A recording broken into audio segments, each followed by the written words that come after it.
안녕하세요. S버프입니다. 축구 토토 승무패 10회차 경기는 라리가와 EPL로 구성되어 있는데요. EPL은 주중에 수년 경기를 치르면서 주중 경기가 있었죠. 그리고 챔피언스 리그, 유로파 리그, 컨퍼런스 리그 이런 주중 경기 치른 강팀들이 있었습니다. 이 경기력에 어떤 영향을 미쳤을지 14경기 분석 지금부터 시작하도록 하겠습니다. 첫 번째 경기는 리즈와 토트넘 경기인데요. 리즈가 결국 중원과 수비라인 부상 공백을 대처하지 못하면서 최근 리그에서 3연패죠. 5경기에서 1무 4패 아주 부진입니다. 최근 10경기에서 2번의 3연패를 당하고 있죠. 주말에는 이제 맨유한테 4대2로 패했고, 주중 리버풀에게는 충격적으로 6대0의 완패죠. 센터백 리암 쿠퍼, 디에고 요렌테, 그리고 수비형 미드필더 필립스의 공백이 굉장히 크게 느껴지는 리즈입니다. 이 공격진 역시 하피냐 말고는 믿을 만한 선수가 없는 좀 심각한 상황이죠. 토트넘이 주말 맨시티 상대로 3대2 승리를 거뒀지만 이 경기 내용적으로는 만족스럽지 못했죠. 역습 찬스를 잘 살려냈지만 전체적인 경기 운영에는 맨시티에 못 미쳤습니다. 박스 안에서 수비 숫자를 많이 뒀지만 경고감이 좀 떨어지는 모습이었죠.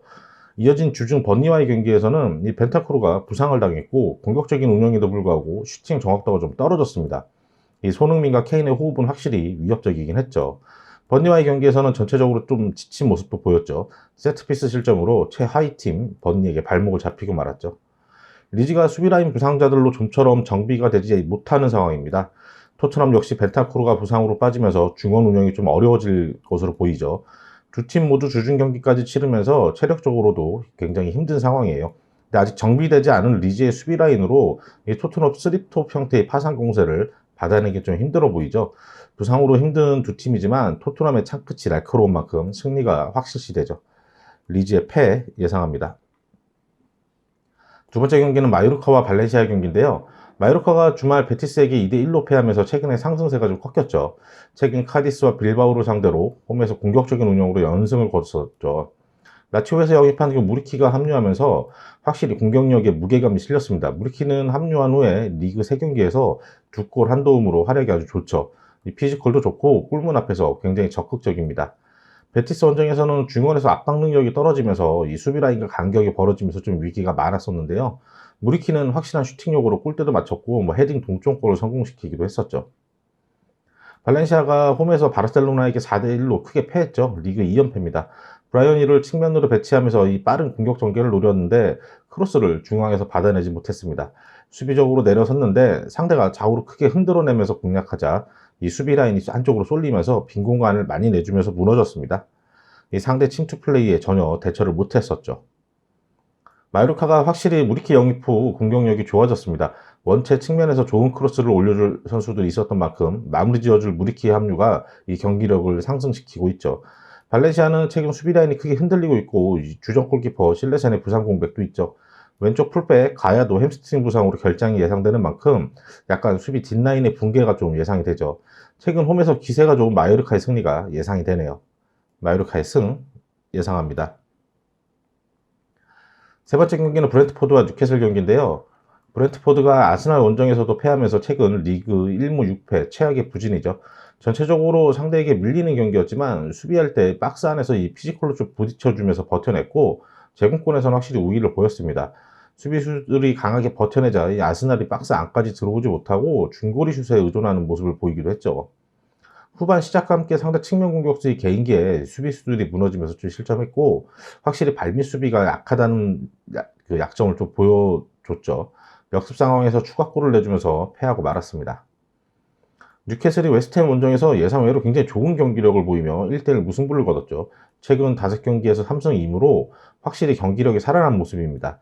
중원에서 쉘비가 중심을 잘 잡아줬고 윌럭과 이 조엘린턴이 공격적인 가담이 굉장히 좋았습니다. 공격적으로 몰아쳤는데 상대 포백에 견고한 수비력이 막히며 슈팅 정확도는 좀 떨어졌었죠. 이 공세를 펼치다가 불필요한 파울로 내준 프리킥 상황에서 헤딩 실점했습니다. 적극적인 오버래핑으로 측면을 공략했고 박스 안에서 윌록이 우겨넣기 골로 동점을 맞췄죠.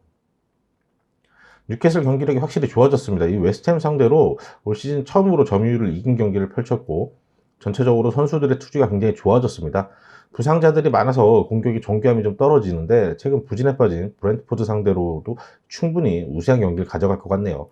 두 팀 모두 최근 득점력이 떨어지는 만큼 무승부 가능성도 굉장히 큰 경기로 보여집니다. 브랜포트의 무패 예상합니다. 네 번째 경기는 브라이턴과 에스턴 빌라의 경기인데요. 브라이턴이 강등권 번리에게 3대 0으로 패하며 2연패 부진이죠. 중앙 수비수 덩크가 징계를 결정하면서 포백 형태로 전환해서 경기에 나섰는데 이 상대의 빠른 공수 전환에 수비 라인이 대처하지 못했죠. 경기 전 그 포백 골키퍼와 센터백 더피가 언쟁을 벌이기도 했습니다. 결국 박스 안에서 우왕좌왕하다 추가 실점하며 무너지고 말았죠. 실점 후 미드필더 특히 그 모더가 최전방까지 깊게 올라가며 플레이했는데 이 골 찬스를 만들진 못했습니다. 뒷라인이 너무 흔들리다 보니 중원에서 비수만의 장악력도 떨어졌고 특히 왼쪽 풀백으로 나선 그 이쿠쿠렐라의 측면 공략도 좀 어려웠었죠. 에스턴 빌라가 홈에서 와포드에게 1대 0으로 패하며 연패에 빠졌죠.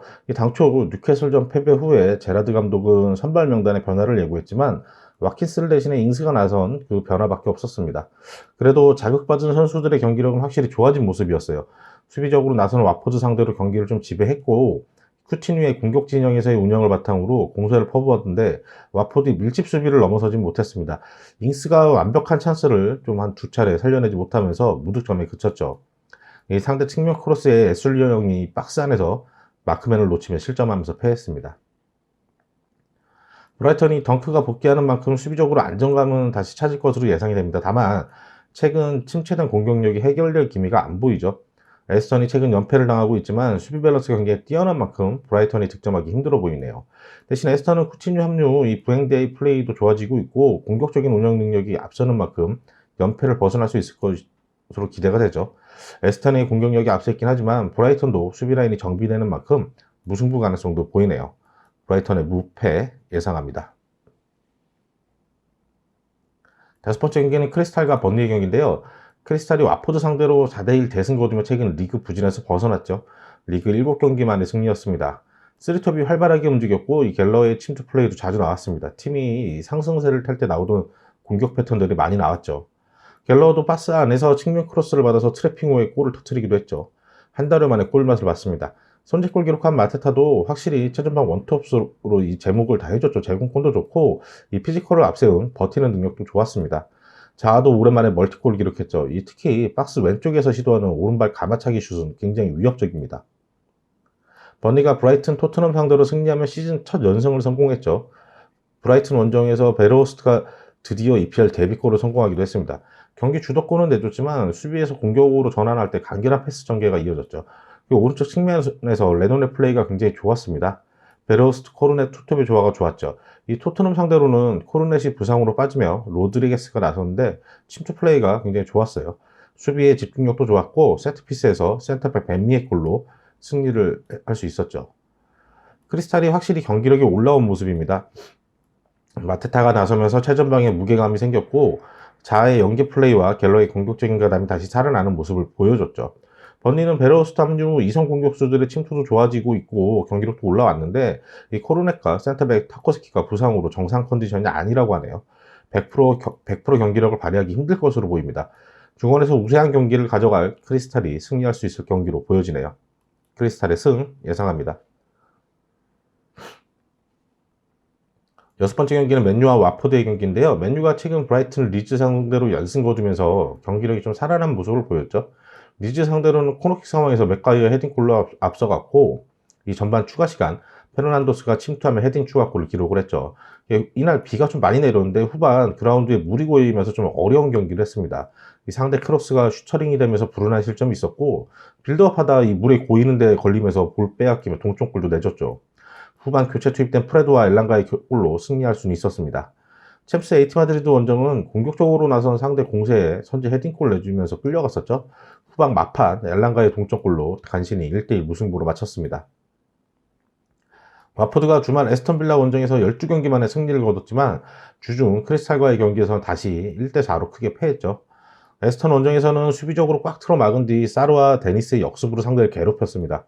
와포드가 수비가 좋았다기보다는 이날 상대 에스턴의 공격수들 슈팅의 정확도가 좀 떨어졌었죠. 크리스탈 상대로는 중앙 센터백들의 판단 미스로 실점이 많았습니다. 상대가 박스 안에서 트래핑한 후에 슈팅한 골이 3골이나 허용하고 말았죠.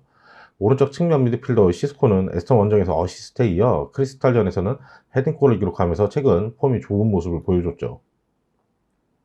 맨유가 호날두의 부진으로 난감한 상황인데 이선 자원들의 활약으로 버티고 있죠. 페르난데스, 프레드, 엘랑가 와포드 수비 라인의 허술함으로 감당하기는 조금 힘든 경기가 될 것 같습니다. 맨유가 홈에서 와포드에게 잡힐 이변은 없을 것 같네요. 맨유가 올 시즌 첫 맞대결에서 4대1로 원정에서 패했었는데 이번 경기에서 충분히 서력을 할 거예요. 맨유의 승 예상합니다. 일곱 번째 경기는 헤타페와 알라베스 경기인데요. 헤타페가 카디스 원정에서 1대1 무승부를 기록했죠. 최근 원정 2연전에서 에이티 마드리드에게는 3대4로 아쉽게 패했고 카디스와 비기긴 했지만 최근에 확실히 헤타페 경기력이 올라왔습니다. 이 최전방의 마요랄과 중원의 오스카 로드리게스가 합류하면서 공격적인 면이 굉장히 강화됐죠. 아란바리의 안정적인 경기 운영을 바탕으로 공격력이 보강되면서 최전방 우날의 폼도 살아나고 있습니다. 마요랄은 헤타페 합류 후에 5경기를 치르면서 3골 1도움이죠. 로드리게스도 오른쪽 측면에서 굉장히 좋은 활약을 보여주고 있습니다. 알라베스가 레알 마드리드 원정에서 3대0으로 패했죠. 원체 전력 차이가 컸던 만큼 일방적으로 좀 두드러 맞는 그런 경기였죠. 상대가 강한 면도 있었지만 전체적으로 수비 라인이 너무 크게 흔들렸어요. 전반은 잘 버텨냈는데 후반 들어 체력이 떨어지면서 상대 패스 플레이에 라인이 쉽게 무너져 내렸죠. 왼쪽 측면 루이스 리오와의 역습의 속도는 굉장히 빠르고 좋은데 주변 동료들의 뒷받침이 부족했죠. 호셀루의 제공권과 득점력은 있지만 발이 느린 편이거든요. 헤타페가 이적 기간 선수 보강 후 경기력이 몰라보게 좋아지고 있죠. 확실히 공격진에 활력이 생겼습니다. 우날 역시 마요랄과 로드리게스 합류 후 폼이 살아나고 있어요. 반면 알라베스는 매경기 수비적으로 나서면서도 이 좀처럼 정비가 되지 않네요. 후반 중반 넘어가면서 수비 밸런스가 급격히 무너지기도 합니다. 헤타페가 최근 홈에서 매우 강한 모습을 보여주고 있는데요. 홈에서 4연승 중입니다. 그리고 7경기에서 6승 1무죠. 최근 헤타페 홈 상승세가 계속될 경기로 예상이 되네요. 헤타페 승 예상합니다. 여덟 번째 경기는 에버턴과 맨시티 경기인데요. 에버턴이 사우스햄프에게 2대0으로 패하며 상승세를 이어가지 못했죠. 센터백 미너와 레프트백 고드프레이, 수비형 미드필더 두크레가 부상으로 빠지면서 아무래도 수비 밸런스가 흔들리는 상황입니다. 리즈 상대로는 홈에서 공격적인 운영으로 상대를 뒤로 밀어내면서 플레이했지만 이 중원 안정감을 가진 사우스햄프 상대로는 에버턴의 공세가 잘 먹히지 않았습니다. 오히려 상대의 중원 운영에 밀리면서 빌드업 미스로 역습당하면서 실점을 했죠. 1대1 수비가 전혀 안 됐고 제공권 싸움도 밀리는 모습을 보였습니다. 맨시티가 주말 토트넘에게 우세한 경기를 하고도 이 상대의 빠른 역습 패턴에 역전패하고 말았죠. 경기를 지배했지만 박스 안에서 찬스를 확실히 살려내지 못했습니다. 그래도 원체 최상위 클래스 팀인 만큼 흔들림은 없을 것 같네요. 그렐리시가 부상으로 결장이 예상이 되지만 원체 스쿼드가 두터운 만큼 걱정이 없죠. 에버턴이 수비라인 부상자들이 많죠. 정상 전력으로 붙어도 힘들 상황에 수비적으로 대처하기 어려울 것으로 보여집니다. 맨시티가 토트넘에게 일격을 당하긴 했지만 원체 경기력 수준 차이가 큰 경기죠. 맨시티가 2연패할 확률은 거의 없다고 보여지네요. 에버턴의 패 예상합니다. 아홉 번째 경기는 라요와 레알 마드리드의 경기인데요. 라요가 엘체에게 2대1로 패하며 부진이 길어지고 있습니다. 최근 리그 6경기에서 1무 5패죠. 최근에 4연패예요. 득점력이 떨어지고 그나마 견고하게 버텨주던 수비라인도 흔들리고 있습니다. 아무래도 팀의 전체적인 밸런스를 잡아줘야 할 중앙 우드필더 우나이 로페스의 부상 결장 여파가 좀 커 보이네요. 엘체 원정에서는 오른쪽 측면 수비수 프란 가르시아가 약간 행운에 따른 왼발골로 앞서갔지만 상대의 빠른 크로스에 중앙 수비수들이 대처하지 못하면서 실점했죠. 후반 막판 발이 느려진 수비라인 뒷공간에 뚫리며 결국 역전패하고 말았습니다. 레알 마드리드가 주말 알라베스 상대로 3대0으로 승리하면서 챔피언스리그 PSG 원정 패배에서 벗어났죠. 상대가 워낙 약체였던 만큼 일방적인 경기를 펼쳤고 비니시우스, 벤제마, 아센시오 이 쓰리톱이 나란히 한 골씩 기록했습니다. 상대가 박스에 수비 숫자를 많이 두면서 중원에 공간이 생기자 아센시오의 중거리골이 터졌고 벤제마의 박스한 패스를 비니시우스가 추가골, 벤제마가 페널티킥 골로 마무리를 지었죠. 체력적인 부담은 별로 안 느껴졌던 그런 경기로 보여졌습니다. 전체적인 경기력 차이가 심한 매치업이죠. 레알 마드리드가 이어지는 주중 경기가 없는 만큼 체력적인 부담 없이 정상 전력으로 나설 경기입니다. 이변이 일어나긴 좀 힘들어 보이죠. 라요의 패 예상합니다. 열 번째 경기는 비아레알과 에스파뇰 경기인데요. 비아레알이 그라나다 상대로 4대1 대승을 거뒀죠. 전력 차이가 났던 만큼 경기를 우세하게 끌고 갔고 단주마의 스피드를 앞세워 공략했습니다. 트리게로스의 침투 플레이로 얻어낸 PK를 단주마가 성공시켰고 이 상대 수비가 엉키며 놓친 공을 단주마가 바로 추가골로, 단주마는 후반에도 또 페널티킥 추가골까지 작성하며 해트트릭을 만들어냈죠. 주중 챔스 유벤투스와의 경기에서는 경기 시작과 함께 이 상대 블라우비치의 감각적인 슈팅에 30초 만에 실점하고 시작을 했죠. 이 투 센터백 토레스와 알비올이 붙어 있었는데 한 박자 빠른 그 슈팅 타이밍을 잡아내지 못했죠. 후반 파레오가 순간적인 침투로 동점골을 만들어내긴 했습니다. 그러나 유벤투스 두 경기 연속 실점은 적었지만 이 수비 라인 뒷공간에 대한 위협이 굉장히 많았죠. 에스파뇰이 세비야 상대로 1대1 무승부를 거뒀죠. 최근 베티스, 빌바오, 바르셀로나, 세비야 연이은 강팀과의 맞대결을 펼쳤죠. 리그 6경기에서 3무 3패로 흐름이 안 좋은 상황이에요. 상대 개인 기량의 측면이 무너지면 이 감기는 크로스를 허용했고 여기에 실점하고 말았죠. 그래도 토마스 앞세우면서 공격적으로 운영을 했는데 상대 수비 밸런스를 뚫어내기가 좀 힘들었죠. 후반 초반 오버래핑한 힐의 크로스를 다르더가 프리한 헤딩골로 동점골을 만들긴 했습니다. 세비야가 후반 지친 기색을 보이자 몰아쳤지만 마무리 슈팅 정확도가 좀 떨어지면서 무승부에 그쳤죠. 비아레알이 확실히 우세한 경기를 펼치겠지만 득점에 좀 문제가 있을 수 있습니다. 어쩔 수 없이 제라드 모레노의 부재로 세트피스 아니면 단주만의 역습 외에는 득점 확률이 떨어지고 있어요. 더군다나 주중 경기로 비아레알이 좀 지쳐있는 상황이기도 하죠. 카프의 파라오 조합의 중원 안정감이 좋은 만큼 쉽사리 패하는 경기는 안 하겠지만 승리를 확신하기엔 좀 무리죠. 비아레알의 승, 무 예상합니다. 11번째 경기는 웨스트햄과 울버햄튼의 경기인데요. 웨스트햄이 주말 뉴캐슬과 1대1로 비기며 최근 2연속 무승부죠. 상대 미드필더들의 적극적인 공격 가담에 흐름을 빼앗기면서 조금 수세적으로 몰리는 경기였어요. 준마 다승이 투 센터백이 든든하게 박스 안에서 버텨냈죠. 공격에서는 최근 폼이 좋은 보엔이 오른쪽 측면을 휘저으며 좀 좋은 모습인데 안토니오가 좀 고립되면서 찬스가 없었죠. 전반 중반 프리킥 찬스에서 다스는 헤딩골로 앞서갔지만 박스 안에서 수비수 줄이 붙었음에도 상대에게 슈팅 허용하면서 동점골을 내줬죠. 울버햄튼이 주말 레스터 상대로 2대1 승리를 가져갔죠. 토트넘 레스터 역습이 좋은 팀을 상대로 연승을 거뒀습니다. 레스터를 상대로는 상대 롱패스 전개에 이 수세에 몰리면서 좀 어려운 경기였는데 3백 라인의 견고한 수비력으로 잘 버텨냈습니다. 오히려 전반 초반 히메네스가 뒤로 내준 공을 네베스의 중거리골로 앞서갔죠. 전반 막판 전진 패스인 낮은 크로스에 실점하긴 했는데 포덴세의 중거리골로 경기를 뒤집었습니다. 네베스와 덴도커의 중원 미드필더들의 공수활약이 굉장히 좋죠. 바로 한국 시간으로 금요일 아침 조금 전에 끝난 그 아스날과 경기에서는 황희찬의 선제골로 앞서갔는데 후반 막판 2골 내주면서 무너졌죠. 특히 경기 막판 조재석 골키퍼의 손에 맞고 들어간 자책골, 이건 정말 운이 좀 없었던 그런 경기였습니다. 울버햄튼의 수비 밸런스가 너무 좋죠. 특히 네베스와 덴동커의 중앙 미드필더들의 적극적인 수비 가담으로 수비 안정감이 좋아요. 황희찬도 컨디션이 살아나면서 공격 옵션도 다양해지고 있습니다. 중원과 수비 라인이 안정된 울버햄튼이 웨스트햄 상대로 충분히 좋은 경기를 펼칠 것으로 보여지네요. 다만 울버햄튼의 최근 득점 루트가 중거리골 비중이 높고 박스 안에서 깔끔하게 해결되는 상황이 적었죠. 득점력이 떨어지는 만큼 무승부가 나올 가능성도 커 보이네요. 웨스트햄의 무패 예상합니다. 12번째 경기는 세비야와 베티스 경기인데요.